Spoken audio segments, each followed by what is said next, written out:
Paraplegia due to COX is rare these days, but it can be early onset or late onset, and it could be inflammatory or mechanical.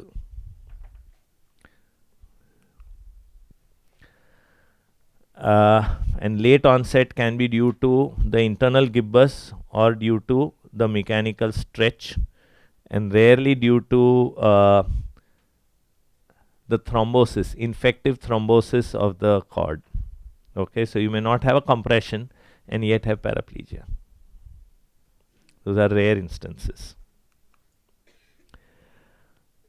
So you can have abscess, granulation tissue, sequestrated bone and disc, pathological subluxation, dislocation of vertebra, inhaled a transverse ridge, the fibrous tissue around the dura. All these could be the causes of paraplegia. Intrinsic infective thrombosis and spinal tumor syndrome, and tuberculous inflammation through the dura can cause the meninges to cicatrize, and that can cause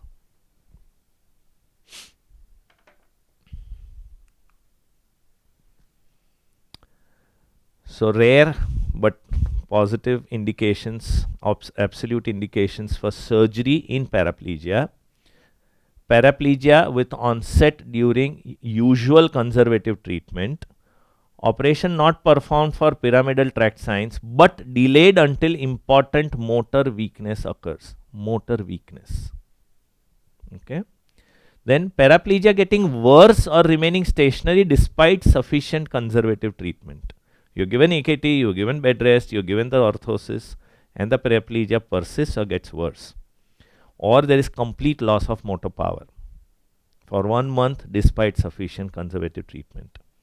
And paraplegia accompanied by uncontrolled spasticity, which is severe. And then immobilization becomes difficult, pain is too severe, then you need to operate. Of course, severe paraplegia with rapid onset, with flaccid paralysis, with bladder bowel involvement, then you have to operate.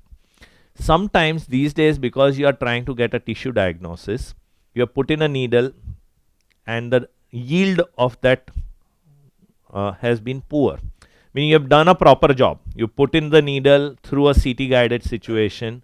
You got the material out, but that material says insufficient data. It either didn't grow culture or it didn't show histopath or both. Then, and the diagnosis is still in doubt and the patient is progressive, then you're going to go in to scrape it. Then might as well, while scraping, you do the other jobs also by decompressing it and stabilizing it. You understand? So then it's a proper surgery you're going in for. Then if you are intervening fully, then might as well do the whole job. So now that indication can be extended because of the present situation, the way tuberculosis is behaving. Yeah. The relative indications are recurrent paraplegia, even with paralysis, which would not cause otherwise concern in the first attack. Paraplegia with onset in old age. Painful paraplegia. And complications such as urinary tract infections and stones because of paraplegia.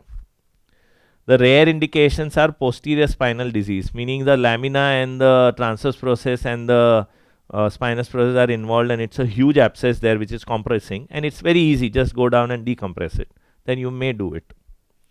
Spinal tumor syndrome is the same thing, meaning the abscess is causing a compromise, so you decompress it.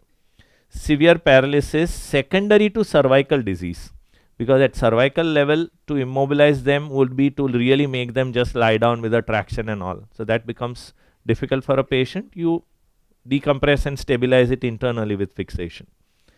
And severe cauda equina syndrome. So if this is an abscess, the classic old school was, so the classic variety is the costotransversectomy, which was performed, which was a smaller easy thing. You take a paraspinal incision, go down, remove the transverse process and a part of the rib. So costotransversectomy. Once you do that, you are immediately into the abscess. So you've drained the abscess, you can scrape a bit of bone from here, take your biopsy, and you're done. These days, of course, there is a transpedicular approach, meaning you go through this, through the pedicle, into the bone. These days you have all these image intensifiers and you have very good jigs. So you can pick up the right pedicle, take that straight. So you're not opening the whole thing. You're just taking a hole, picking up the pedicle exactly there. Through the pedicle you are drilling. So you can get, and through the CT scan you know that you have achieved it till where the erosion was.